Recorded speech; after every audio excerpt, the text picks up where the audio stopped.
शिक्षक और कर्मचारी एक साथ एक बैनर तले आकर काला दिवस मनाने वाले हैं, क्योंकि कर्मचारी पुरानी पेंशन बहाली को लेकर लगातार प्रयास कर रहे हैं। लेकिन देखने को मिल रहा है कि सरकार की तरफ से सिर्फ और सिर्फ संशोधन किया जा रहा है, ना कि इन कर्मचारियों की मांग को पूरा किया जा रहा है, यानी कि पुरानी पेंशन को बहाल नहीं किया जा रहा है। अडेवा की तरफ से लगातार प्रयास किया जा रहा है और अडेवा के जो प्रदेश अध्यक्ष है विजय कुमार बंधु, उनका साफ तौर पर यही कहना है कि सरकार जो ये संशोधन करने का कार्य कर रही है, इन सारी चीजों से कोई भी फायदा नहीं है। कर्मचारियों का सिर्फ और सिर्फ उनकी पुरानी पेंशन चाहिए और पुरानी पेंशन जल्द से जल्द सरकार बहाल करे, जिससे कि इन कर्मचारियों का जो संघर्ष है वो जल्द से जल्द खत्म हो सके।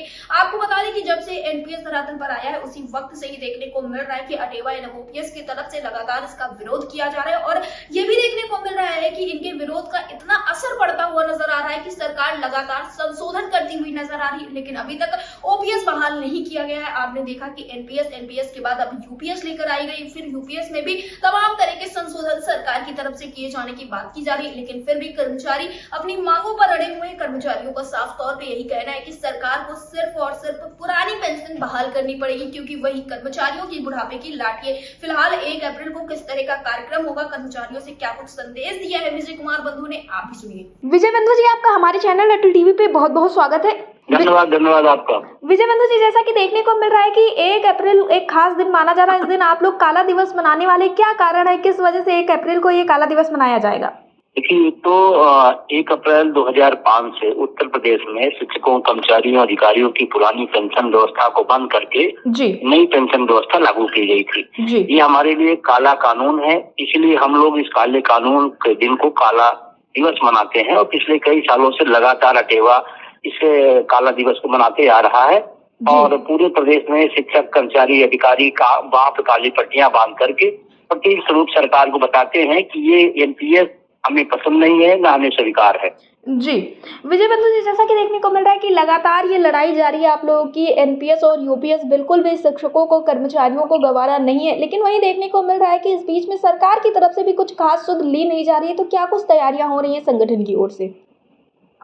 नहीं, संगठन की ओर से तो लगातार दबाव बनाया जा रहा है और संघर्ष के तमाम आयाम होते हैं, उस अलग अलग तरह से उससे काम बढ़ाया जाता है और इसी वजह है कि रोज एनपीएस में संशोधन करती रहती है। जी, तो अगर दबाव न होता तो संशोधन क्यों करती?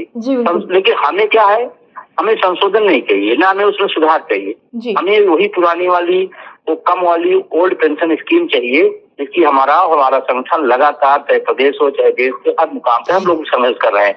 तो सरकार को अच्छा नहीं कि संज्ञान नहीं है या सरकार दबाव में नहीं है, लेकिन सरकार की हर धर्मिता इस बहाली में आड़े आ रहा है। जी विजय बंधु जी, अगर ओपीएस के बारे में हम बात करें इस वक्त पर शिक्षकों की, तो उत्तर प्रदेश में लगभग 1,86,000 जो शिक्षक हैं उनकी नौकरियां संकट में है और देश में भी ऐसे लाखों लाख शिक्षक है पूरे देश में जो काफी ज्यादा परेशान नजर आ रहे हैं। आप लोगों की तरफ से भी लगातार कार्यक्रम किए जा रहे हैं, तो ये जो टेट अनिवार्यता का प्रकरण था, इसको लेकर क्या कुछ तैयारियां, क्या कुछ आगे देखने को मिल सकता है?